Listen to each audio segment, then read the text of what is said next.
রান্না বান্না শেষ করে একটু কফি খেলাম, এখন একটু ভালো লাগতেছে। দেখতে পাচ্ছেন মাত্র গোসল করে আসছি।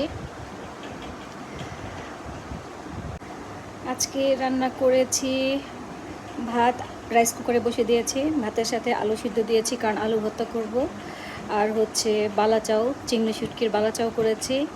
আর হচ্ছে মুরগি তরকারি ছিল, সেটা ফ্রিজে আছে, গরম করে খাবো। আজকে আর কিছু রান্না করব না, শরীর ভালো লাগছে না, খুব টায়ার্ড লাগছে এবং মাথা ব্যথা করতেছে। তো ভাবলাম আজকে এতটুকুই। রান্নার ভিডিওটা আসবে, অবশ্যই ভিডিওটা দেখবেন এবং ভালো লাগলে লাইক শেয়ার কমেন্টস করবেন।